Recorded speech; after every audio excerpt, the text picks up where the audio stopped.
Is it nice to finally get on the ice and be able to have hockey in here, at home? Yeah, absolutely. I think for everybody there was a level of excitement on the ice this morning, coaches included. We were here earlier than probably normal because we were antsy and looking forward to going, and I think the players felt the same way. It's tough sometimes when your first one is a practice session and as compared to a game sometimes, but I thought the guys did a good job on the ice today, and for our first practice it went well. Speaking of, your first practice, it's the first time you guys are really on the ice here. How long do you think it's going to take before, Glens Falls becomes, your home ice, until it feels really like it, you've been here in a long time? Well, I don't think it's going to take long.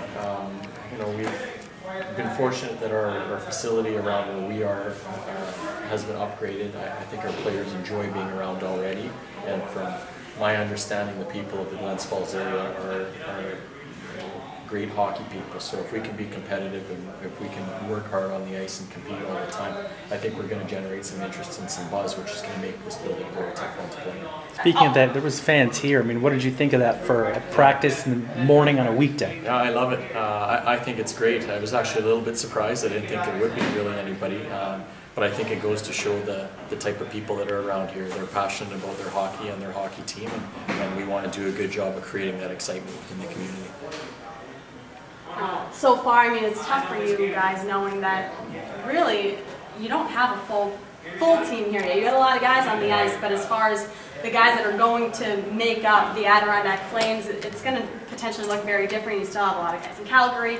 What is this like for you as a coach trying to really practice with a team that might not actually be your team come game day? Well, it'll be a little different for sure. As we know, Calgary's still in the process of trying to decide on their team, so we will see some bodies coming in and out of here at times. But I think as long as our message is the same, a lot of the players that we may end up seeing down the road are intelligent hockey players, and they understand what's being taught to them in Calgary, and we're trying to do a lot of the same things here. So it should be fairly familiar for them, and hopefully there isn't that adjustment period once we see new players in our lineup. What's it been like just kind of getting used to the new building? I know one player walked out and said, "Wait, which way to the ice?" Well, I did a little walk around before, so I was good in that area, but I think it's great. I think there's a lot of character in this building. The way the stands are, the fans are right on top of you. I think it's going to be a noisy place, and as we said earlier, I think it's going to be a building that teams aren't going to want to come in and play against, and that's our goal, is to make sure we make this a difficult place to play. I know you don't have your full complement of players to choose from, but what would you like to see as far as kind of a veteran, young guy breakdown, numbers? What do you want to have? At the end of the day, this is a development league. We have an expectation that we're going to win here. We're challenging our players each and every day to make sure they get better as a team. But the rosters now in the AHL are younger, so there's a lot of younger players, and I think when you get to veteran, rookie, if you will, I think that gets thrown out the door now, because these guys are all in the same boat in regards to trying to get to the same position, and that's with the Calgary Flames. So it just happens to be probably the average age you've seen over the years getting lower and lower. These guys are getting younger and younger because it is becoming more of a development league. How long were you in Calgary before you came here? Like when did you arrive? Because I'm sure that you were working with a lot of these guys through the course of the summer. Yeah, it was a great experience for us. We were here, my family got here on the 17th of August.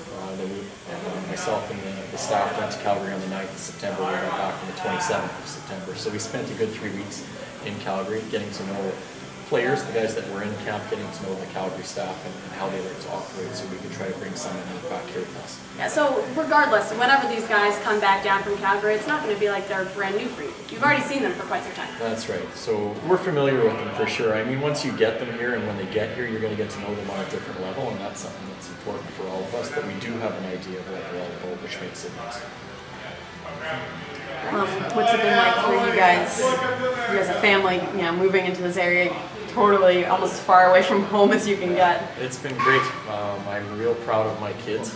They've adjusted really well into school in Queensbury, so it's been good, better than expected for our first move as a family, and I think a lot of that has to do with the area we were fortunate enough to move to as well. So we're excited about our opportunity here. We're excited about our team. We're looking forward to continuing to step on the ice and build a winning product.